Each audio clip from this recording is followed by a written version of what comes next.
Now every day is like a brand new year. I throw my hands up in the air like I just don't care. I'm walking down the streets feeling like oh yeah. Well at the bottom of the glass now I see clear. So now I laugh just a little more. I'm so much taller than I did before. I know I'm not where I need to be. Saludos inquietos, bienvenidos de nuevo al puesto de limonada. Este momento de la semana para que la curiosidad y la imaginación nos abran nuevas posibilidades. Un programa de personas inquietas y curiosas como tú, que queréis entenderos mejor por dentro para vivir mejor por fuera. No, I just can't get relief. I've been shot down by the life police. Cause every day I try to rise but I can't succeed. Can anybody find a cure for me? Soy Ana Gaer, curiosa e inquieta, y si también te interesa cuidar de tu bienestar y desarrollo integral, puedes asomarte por mi rincón en redes de Enciende tu Talento. Y si te apetece profundizar en cómo seguir creciendo, sanar y encontrar tu voz, puedes explorar las propuestas de nuestra psicóloga y autora favorita, Baigorri Alicia. Recomiendan tener un botiquín en casa, llevarlo en el coche o cuando viajamos. Pero ¿qué pasa cuando te haces daño y no es en el cuerpo? Nadie nos enseñó a ponerle una venda a la tristeza, a desinfectar emociones que nos perturban o a respirar cuando la ansiedad aprieta el pecho. Y sin embargo, esas son heridas tan cotidianas como invisibles. En ocasiones nos seduce la idea de encontrar pastillas para no sentir, pero el bienestar emocional ni se compra ni se consume, se cultiva. La psicología, la neurociencia y también la filosofía convergen en una misma idea. No podemos evitar sentir, pero sí podemos aprender a saber qué hacer con lo que sentimos. Así que hoy te proponemos crear juntos un botiquín emocional, sin recetas mágicas, un conjunto de recursos reales y sencillos para cuando la mente o el corazón pidan auxilio, para aprender a curar y reparar con paciencia y ternura una y otra vez lo que se nos rompe dentro. Así que para, respira y si te animas, comenzamos.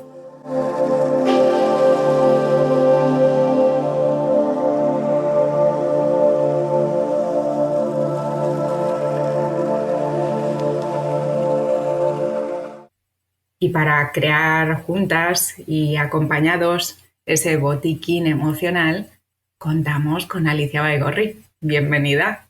Buenas tardes, Ana.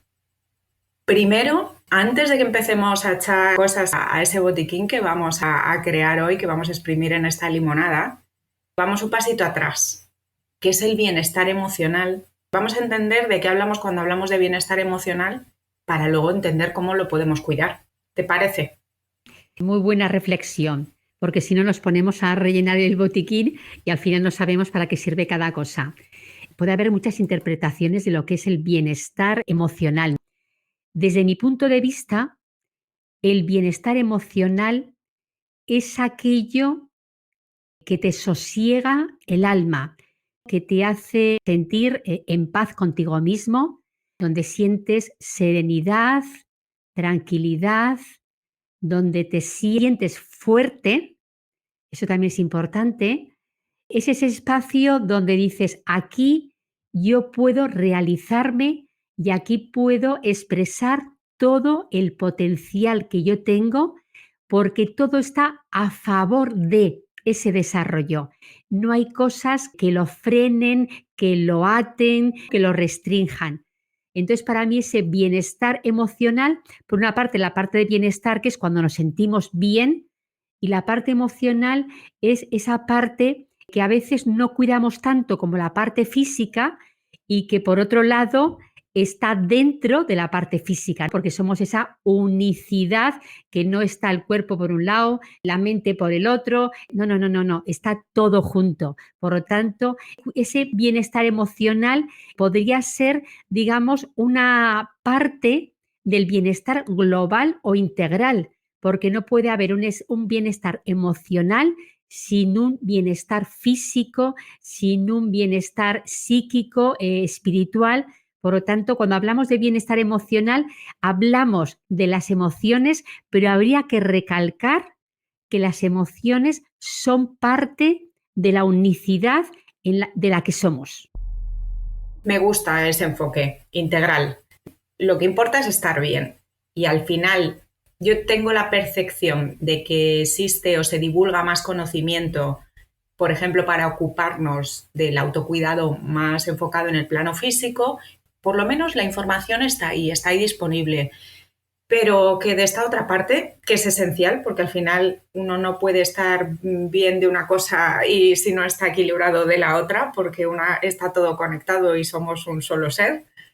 Tengo esa idea de que tenemos menos educación y menos conocimiento en cuanto al cuidado de lo emocional, que es algo relativamente reciente, que, por ejemplo, si en el sistema educativo, en la parte académica, tenemos acceso a cierto conocimiento relacionado con ese autocuidado físico, desde algunas asignaturas que nos orientan por ahí o incluso se puede trabajar de manera transversal, pero la parte emocional es algo muy reciente, es algo que hemos empezado a aceptar y a reconocer hace muy poquito, que es un aspecto fundamental de nuestro bienestar integral. Y para mí tiene que ver con, primero, conocer y comprender que tenemos esta parte de nuestro sistema que está ahí a favor, no está para molestar, no está para fastidiar, pero yo tengo esa sensación de que muchas veces, o por lo menos venimos de un paradigma en el que parecía que las emociones eran un inconveniente, una molestia, que era algo que estaba por debajo de nuestro aspecto lógico, racional, y que, bueno, pues que no había que hacerle mucho caso ni que había que desestimarlo porque era algo como que no era tan elevado, no era tan importante. Y al final, pues uno dice, bien, si tú vienes en un vehículo que tiene una serie de indicadores y de dispositivos y yo siempre confío en el diseño de la naturaleza, no hay nada por azar, no hay nada que sobre. Y sí, puede ser muy molesto ese indicador con ese sonido constante que está martilleando y que te está recordando que hay algo importante que necesitas atender. La cuestión no es que deje de sonar y apagarlo y silenciarlo. No. La cuestión es comprender por qué suena, qué necesito hacer para que me está avisando de algo que es importante que yo conozca y que comprenda. Entonces yo empezaría por ahí. De esto no va de no sentir y que las emociones me resulten ese inconveniente molesto. Es comprende que la emoción está a tu servicio. Y que si la aprendes a entender y a escuchar y a regular, todo va mucho mejor. Y también igual entender que la emoción no solo es un pensamiento que atraviesa la mente, ¿no? La emoción genera una bioquímica en el cuerpo que nos hace manifestar unos síntomas de bienestar o unos síntomas de malestar. Es decir, que la emoción no es solamente algo etéreo, una idea, no es una idea, es bioquímica. Eso es lo que nos dice ahora la neurociencia. Y esa bioquímica hace que unas hormonas suban, que otras bajen, y eso provoca unos estados físicos, psíquicos, que afectan al día a día que tenemos. Cuando has dicho lo de los gimnasios, sí que es verdad la cantidad de gimnasios que proliferan en relación a la cantidad de centros que cuidan el bienestar emocional. Hay una descompensación porque realmente el cuerpo se manifiesta como lo tienes, ¿verdad? Se manifiesta si tiene los brazos fuertes, las piernas, la musculatura, la flexibilidad, ¿no? Eso se ve, se manifiesta. Y sin embargo, como tú decías al principio, prestamos poca atención a esa otra parte emocional porque parece que, bueno, que ahí está, ¿no? Que no hace falta prestarle atención porque sola encuentra el camino. Lo que ocurre que a veces el camino que encuentra sola no es el que tú quieres llevar.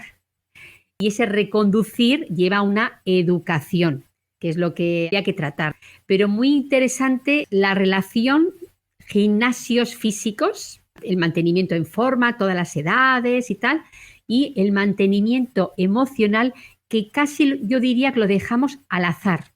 A ver qué pasa. Y no nos damos cuenta de que un fitness adecuado y saludable sería aquel que tuviera tanto en cuenta los elementos físicos como los elementos emocionales que cada uno de nosotros llevamos. Sí, así es. Y es curioso porque cuando yo reflexionaba sobre qué elementos tengo yo en mi botiquín emocional de primeros auxilios, me daba cuenta de que muchas veces digo, anda, pues hay cosas que están en ese botiquín físico y que están también en el emocional. Claro, está todo conectado. Sí que hay conexión entre recursos, herramientas o prácticas que nos sirven para cuidar nuestro bienestar emocional y que al final, como todo está conectado, lo físico nos ha equilibrado también en la parte emocional y en la parte psicológica, y a la inversa, como estos dos vasos comunicantes, todo se nutre con todo. Pero venimos de una cultura en la que no se le ha concedido el espacio, la atención a este aspecto. Sin embargo, yo me doy cuenta, yo practico yoga. El yoga, por ejemplo, es una disciplina que, aunque aquí en Occidente, una vez más, nos quedamos solamente con la parte donde nosotros creemos que hay interés, que es la parte física, pero el yoga está orientado al bienestar y al desarrollo y al despliegue del potencial del ser al completo, de manera integral. Y aunque nos parezca que estamos moviendo el cuerpo, en el fondo estamos moviendo todo, las emociones incluidas. Pues ya si quieres, adentrando en qué vamos a echar al botiquín emocional, a mí me han salido, porque además yo soy una persona que me gusta tener siempre un botiquín a mano por si hace falta, de por si hace falta, ¿verdad? Yo tengo mis 5 cosas imprescindibles. Mientras estaba escribiendo mis 5 cosas imprescindibles, pues me ha salido también una sexta que esa la coloco como extra, porque realmente son 5. Y mira, las voy a ir compartiendo. Dentro de mis 5 cosas imprescindibles, una es: cuando la vida aprieta, respira. La segunda: no te ofendas. La ofensa es solo envidia. Quien envidia no está a tu altura. La tercera es: en ti hay un poder. Actívalo. La cuarta: haz tu parte. El resto no es tuyo. Y la quinta cosa imprescindible: sal de donde no encajes. Y luego la extra, que me ha salido una sexta extra, es que los éxitos construyen personas. Los fracasos enseñan, pero realmente el que construye a la persona es el éxito. Y yo siempre, mi botiquín, siempre llevo éxitos para cuando me da ese bajón, recordar que hay éxitos, que me puedo agarrar a ellos porque los puedo duplicar y porque ese camino ya estuvo recorrido y siempre está abierto a recorrer. Pues coincido, vamos, en casi todo. Lo expresaría en otras palabras diferentes, pero sí que coincido, aunque yo cuando he pensado en qué echaría ese botiquín, en lugar de ir a esa interpretación personal que hacemos de nuestra experiencia, que es fundamental, porque las emociones que sentimos no dependen de lo que vives, sino de cómo tú interpretas lo que estás viviendo, y eso es lo que hace que tú sientas una emoción o sientas otra. Ante unas mismas circunstancias, dos personas pueden estar sintiendo un cóctel de emociones muy distinto ante una misma situación. Entonces, no es que la respuesta sea siempre única, sino que el ser que somos, con el bagaje que tenemos, todo lo que traemos, las predisposiciones naturales, más las experiencias que hemos tenido, el aprendizaje, la cultura, la socialización, eso es lo que hace que tú respondas de una manera u otra. Y al final, claro, es muy importante, donde tenemos capacidad de actuación y poder, como dices tú, es en transformar todo ese filtro que yo voy haciendo de la realidad. Y si aprendo a mirar las cosas de otra manera, voy a tener una respuesta emocional diferente y atender a que yo tengo poder sobre lo que vivo, ese poder personal que tú decías, o doy lo mejor que tengo para dar, no tomarme las cosas de manera personal, no ofenderme, no tomarme las cosas como que vienen contra mí, ¿no? Son planteamientos que desde luego te van a ayudar a que mejore tu bienestar emocional. Pero yo pensaba en cosas como muy prácticas. y muy accesibles, como por ejemplo la respiración. Es algo que uso mucho, que practico cada día y que cada vez lo comparto más y lo propongo más, porque es muy efectivo y es muy sencillo. Y es algo que me encantaría que fuera un conocimiento que cada vez estuviera más disponible para todos, porque respirar lo llevas contigo, no importa dónde estés, no importa con quién estés, no importa el momento, no importa nada, está siempre disponible.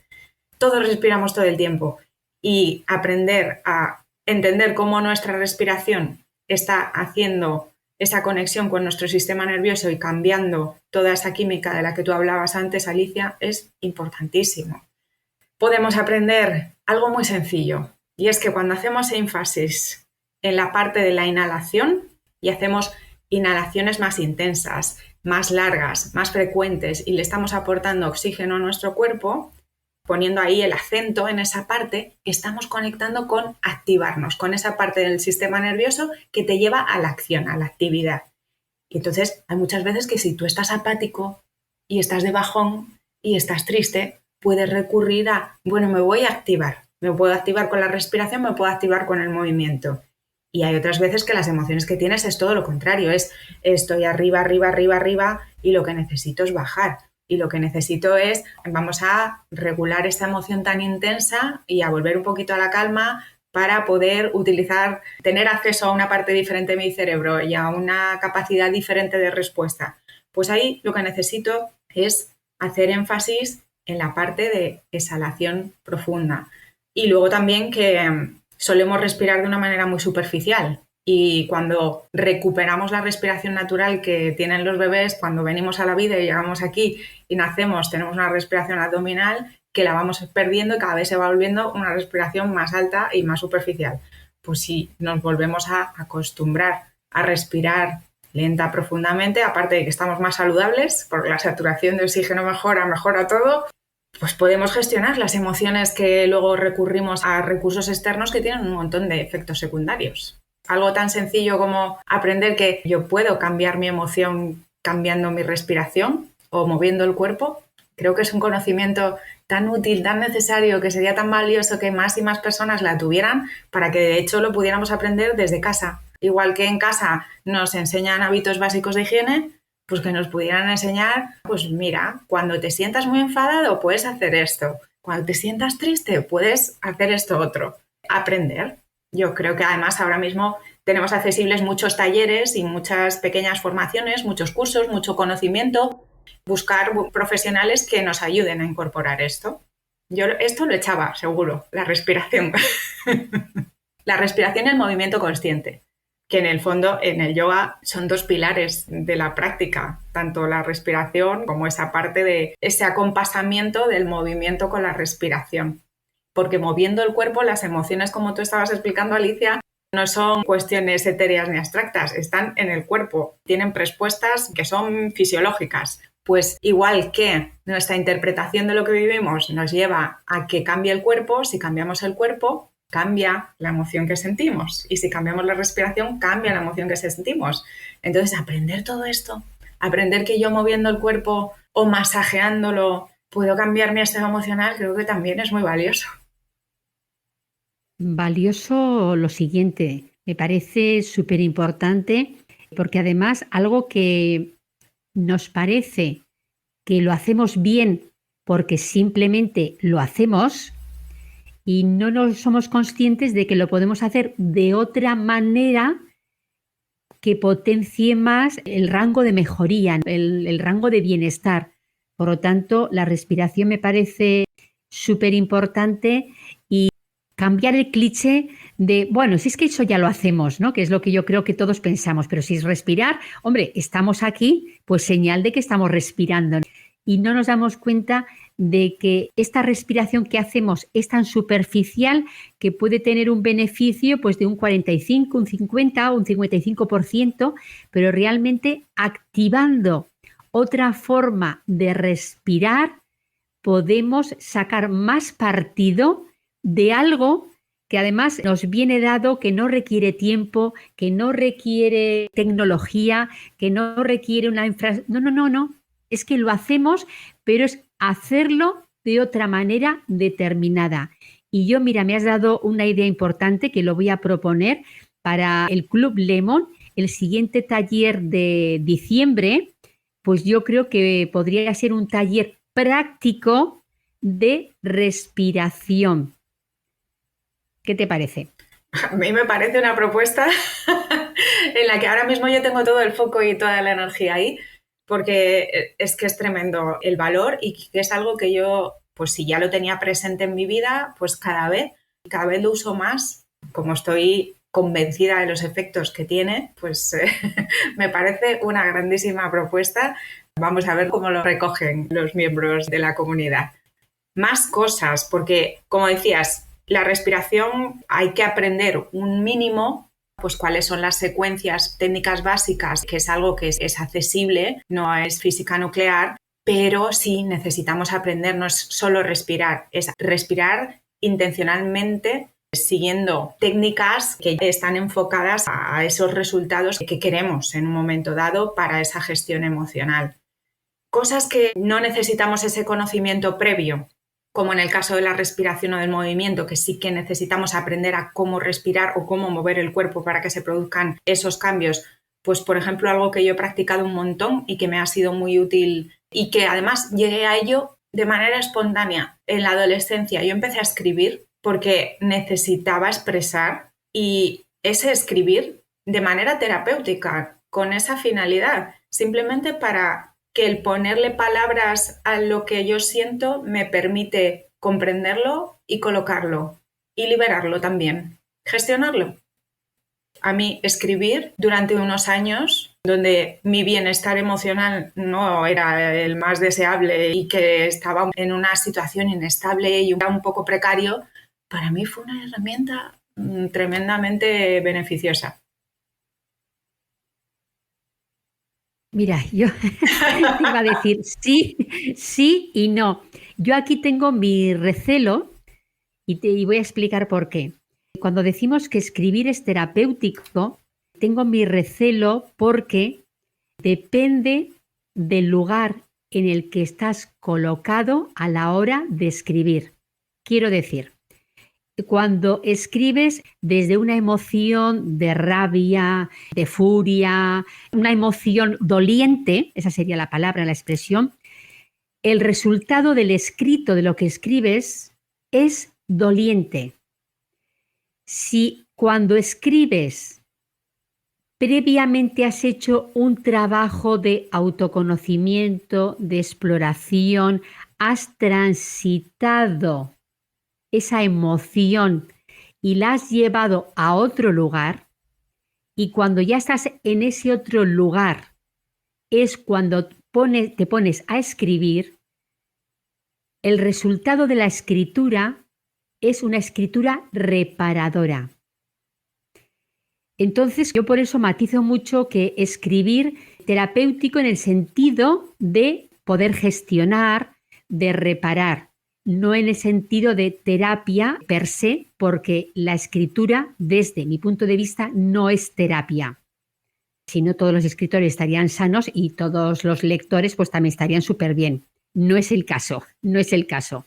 Entonces, la escritura también, porque me he encontrado muchas veces que personas me han pedido que les mentorice la escritura desde un lugar en el que solo había dolor. No es la escritura que yo trabajo. Entonces, la escritura es reparadora si a esa escritura le has añadido o has hecho el aliño de la autoobservación, el autoconocimiento, y has hecho el camino de sanar, de reconciliar, de transformar algo.